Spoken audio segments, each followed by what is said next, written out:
Three alien sisters mocked the human until the king ordered them to marry him. The crystal spires of Valdris reached toward twin suns, casting purple shadows across the grand marketplace, where beings from a dozen worlds gathered to trade and gossip. Among the crowd stood Marcus Chen, a human diplomat from Earth wearing the simple blue uniform of the Terran embassy.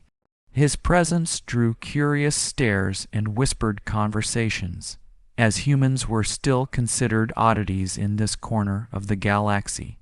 Near the Fountain of Singing Stones, three sisters from the noble house of Keth observed the strange creature with poorly concealed amusement.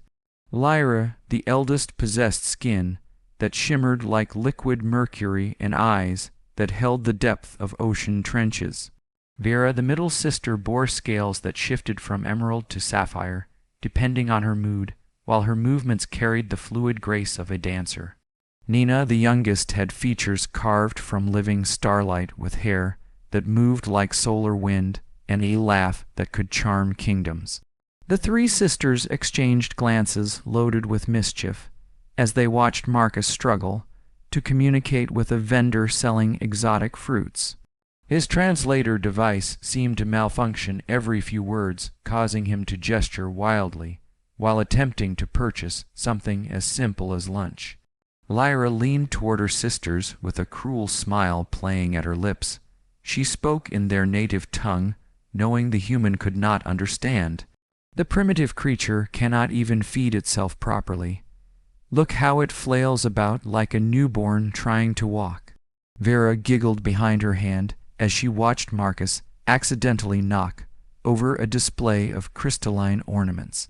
The vendor began shouting in 3 different languages while Marcus fumbled for his credit chip. Such grace, such intelligence. No wonder their species barely managed to crawl out of their own star system. Nina, the youngest but perhaps the cruelest, added her own observation. I heard they still fight wars over resources and ideology. How charmingly backward. Perhaps we should offer to teach it how to use eating utensils. The sisters continued their commentary, growing bolder as they watched Marcus navigate the marketplace with increasing difficulty. Their words carried the casual cruelty of those born to privilege, who had never known hardship or struggle. They mocked his appearance, his awkward attempts at local customs, and what they perceived as his species' primitive nature. Unknown to the sisters, their conversation had been overheard by others in the marketplace. Word of their mockery spread quickly through the crowd, as such gossip always did. Within hours the story had reached the ears of King Thuron, ruler of the Valdris system, and protector of diplomatic relations between worlds. King Thuron was a being of immense presence, standing nearly 8 feet tall, with skin like polished obsidian, and eyes that held the weight of centuries. He had ruled for over 200 years, and had seen the rise and fall of countless civilizations. Unlike many of his subjects, he possessed the wisdom to recognize strength in unexpected forms. The king summoned the 3 sisters to his palace that very evening. They arrived in their finest garments, expecting perhaps a commendation for their wit, or an invitation to some grand celebration. Instead, they found themselves standing before the throne, while King Thuron regarded them with an expression that could freeze molten steel. The sisters exchanged nervous glances as the king remained silent for long moments. The throne room seemed to grow colder with each passing second. Finally, King Thuron spoke, his voice carrying the authority of absolute power. I am told that you 3 have been entertaining yourselves at the expense of our human guest, that you have mocked him publicly and treated him with the contempt you might show a lower life form. Is this true? Lyra stepped forward, attempting to maintain her composure. Your Majesty, we were merely making observations about the cultural differences between our species. Nothing more than idle conversation. The king leaned forward, his eyes narrowing to points of burning intensity. Idle conversation. You dare call public humiliation of a diplomatic guest idle conversation? Do you have any idea what you have done? The sisters remained silent, sensing that their situation had become far more serious than they had imagined. King Thuron rose from his throne, his massive form casting a shadow over the three women. "Allow me to educate you about this human you found so amusing. Marcus Chen is not merely a diplomat. He is a veteran of the Centauri Wars, where he commanded a fleet against impossible odds and emerged victorious. He has negotiated peace between species that had been at war for millennia. He speaks 17 languages fluently and holds advanced degrees in xenobiology, cultural anthropology, and interstellar law." The king began to pace his footsteps, echoing through the vast chamber. But more importantly, he represents a species that has accomplished more in the last 2 centuries than most civilizations achieve in 10,000 years. They went from primitive agriculture to interstellar travel in less than 300 years. They have survived planetary disasters, species-wide plagues, and wars that would have destroyed lesser peoples. Vera found her voice, though it came out as barely a whisper. "Your Majesty, we did not know. Of course you did not know. You were too busy congratulating yourselves on your perceived superiority to learn anything about the being you were mocking. This is exactly the kind of ignorance that leads to diplomatic disasters and interstellar conflicts." The king stopped pacing and fixed each sister with a stare that seemed to see into their souls. "Your behavior has created a problem that threatens our relationship with the Terran Empire." Ambassador Chen heard every word you spoke. His translator was working perfectly the entire time. The blood drained from Lyra's face as the implications became clear. If the human had understood their mockery, then the insult went far beyond simple rudeness. It could be interpreted as an act of hostility by a noble house against a diplomatic representative. Nina stepped forward, her usual confidence replaced by growing fear. "Your Majesty, surely there must be some way to make amends for our thoughtless words." King Thuron smiled, but there was no warmth in the expression. "Indeed there is. You will marry him." The words hung in the air like a physical blow. All 3 sisters stared at the king, in stunned silence, unable to process what they had just heard. Vera was the first to find her voice. "Your Majesty, surely you cannot be serious. Marriage to a human. It is unprecedented." The king's expression grew even colder. "You found him amusing when you thought him beneath you. Now you will have the opportunity to learn just how wrong you were. The marriage will demonstrate our respect for the human species and our commitment to diplomatic relations." Lyra stepped forward, her hands trembling. "Your Majesty, we are of noble blood. We cannot be given away like property to satisfy diplomatic convenience." The king's laugh was like breaking glass. "Noble blood. You have acted like common street thugs, showing disrespect to a guest under my protection. You have forfeited any claim to nobility through your own actions." The sisters looked at each other with growing desperation. The reality of their situation was beginning to sink in. They had gone from mocking a stranger to facing a fate that would bind them to him for life. Nina made one last desperate attempt. "Your Majesty, perhaps Ambassador Chen would not wish to marry beings who have shown him such disrespect." Surely he would refuse. King Thuron's smile grew genuinely amused for the first time. "That is where you are wrong, my dear. I have already spoken with Ambassador Chen. He has accepted the arrangement with remarkable grace. In fact, he seemed almost pleased by the prospect." The king returned to his throne and settled back into the massive chair. "The ceremony will take place in 1 month. You will use that time to learn everything you can about human culture, customs, and history. You will also learn to show proper respect for the being who will become your husband." As the sisters were escorted from the throne room, their minds reeled with the magnitude of their situation. They had entered the palace as privileged nobility, mocking a stranger for their own amusement.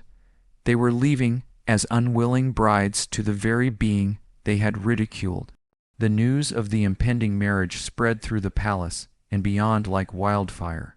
Some viewed it as a diplomatic masterstroke, while others saw it as an unprecedented scandal. The three sisters found themselves at the center of attention they had never wanted. Over the following days, they were subjected to intensive education about human society and customs. They learned about Earth's history, its struggles and triumphs. They studied human art, literature, and philosophy. Slowly a picture emerged of a species far more complex and remarkable than they had ever imagined. Marcus Chen meanwhile prepared for his new role with the same methodical approach he brought to all his diplomatic assignments.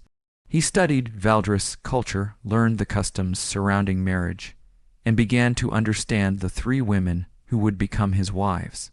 The human showed no sign of anger or resentment toward the sisters, despite their earlier mockery. Instead, he approached the situation with curiosity and what appeared to be genuine interest in understanding his future spouses. As the wedding day approached, the sisters found their feelings toward Marcus beginning to change.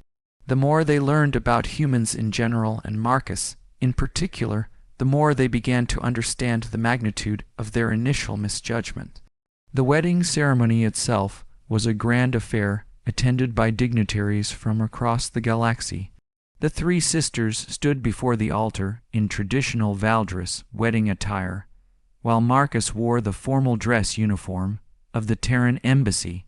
As they spoke their vows, the sisters looked into Marcus's eyes and saw not the primitive creature they had mocked, but a being of remarkable intelligence, compassion, and strength. They began to understand that their punishment might actually be an unexpected gift. The reception that followed was filled with celebration and diplomatic congratulations. The marriage was hailed as a symbol of interspecies cooperation and understanding. The three sisters found themselves admired not as victims of royal decree, but as pioneers in a new era of galactic unity. In the months that followed, the unusual marriage proved to be far more successful than anyone had dared hope. Marcus treated his three wives with respect and kindness, while they in turn discovered depths to his character they had never imagined possible. Lyra found herself fascinated by Marcus's tactical brilliance and strategic mind. She began to understand how he had achieved victory in seemingly impossible situations. Vera was drawn to his diplomatic skills and his ability to find common ground between disparate cultures. Nina discovered his unexpected sense of humor and his genuine appreciation for beauty in all its forms. The three sisters gradually realized that their initial mockery had been based on ignorance and prejudice. They had judged an entire species based on surface appearances and cultural differences. Through Marcus, they came to understand that true strength often came disguised as gentleness, and that wisdom could be found in the most unexpected places. Their marriage became a model for interspecies relations throughout the galaxy. The three sisters who had once mocked a human for his apparent weakness now stood as examples of the harmony that could be achieved between different peoples. Years later, when asked about their unusual beginning, Lyra would smile and say that sometimes the greatest blessings come disguised as punishment. Vera would add that wisdom often requires us to look beyond our first impressions. Nina would laugh and observe that the best surprises are the ones we never see coming. Marcus, for his part, would simply note that understanding between species required patience, empathy, and the willingness to see beyond surface differences. He never spoke of the mockery he had endured, focusing instead on the love and respect that had grown from such unlikely beginnings. The story of the three alien sisters who mocked a human only to be ordered to marry him became legend throughout the galaxy. It served as a reminder that prejudice and ignorance could be overcome through understanding and that sometimes the most unlikely unions could produce the most extraordinary results. The marriage that began as punishment for cruelty became a celebration of the possibility for growth, understanding, and love between different species. The three sisters learned that their husband was not the primitive being they had imagined, but a representative of a species with its own unique strengths and gifts. In the end, their mockery had revealed far more about their own limitations than about the human they had ridiculed. Through Marcus they discovered that true nobility came not from birth or position, but from character and the willingness to treat all beings with dignity and respect. The palace of King Thuron became a center for interspecies diplomacy, with the unusual family serving as living proof that understanding and cooperation between different peoples was not only possible, but could flourish in the most unexpected circumstances. The three sisters, who had once seen themselves as superior to other species, learned that diversity of thought, culture, and perspective was not a weakness to be mocked, but a strength to be celebrated. Their marriage to Marcus became a symbol of hope for a galaxy where differences could be embraced rather than feared. As the years passed, the unusual family grew to include children who embodied the best qualities of both human and Valdris heritage. These children would grow up to become leaders in their own right, carrying forward the lessons their parents had learned about the importance of understanding and respect between all sentient beings. The mockery that had started it all became a distant memory overshadowed by the love and mutual respect that had grown from such unlikely beginnings. The three sisters had learned that true strength lay not in the ability to mock others, but in the capacity to grow, learn, and change. Their story became a testament to the power of second chances and the possibility for redemption even in the most unlikely circumstances. The human they had mocked became the love of their lives, while they in turn became examples of the transformation that was possible when prejudice was replaced by understanding. The galaxy watched their unusual family with fascination and growing respect. What had begun as a diplomatic crisis had become a model for interspecies cooperation and understanding. The three sisters who had once mocked a human had become his greatest advocates and the strongest voices for peace and cooperation between their peoples. In the end, their punishment had become their greatest blessing, teaching them lessons about love, respect, and the danger of judging others based on appearances or preconceptions. The human they had mocked had shown them a better way to live, and in doing so had transformed not only their lives but the relationship between their species. The legacy of their unusual beginning continued to inspire others throughout the galaxy, serving as a reminder that understanding between different peoples was always possible for those willing to look beyond surface differences and embrace the common bonds that united all sentient beings. Their story became a legend passed down through generations as an example of how prejudice could be overcome through understanding, and how the most unlikely unions could produce the most extraordinary results. The three sisters who had mocked a human learned that their mockery had revealed far more about their own limitations than about the being they had ridiculed. The marriage that began as punishment became a celebration of the possibility for growth, understanding, and love between different species. Through their unusual family, the galaxy learned that diversity was not a weakness to be mocked, but a strength to be celebrated, and that true nobility came not from birth or position, but from character and the willingness to treat all beings with dignity and respect.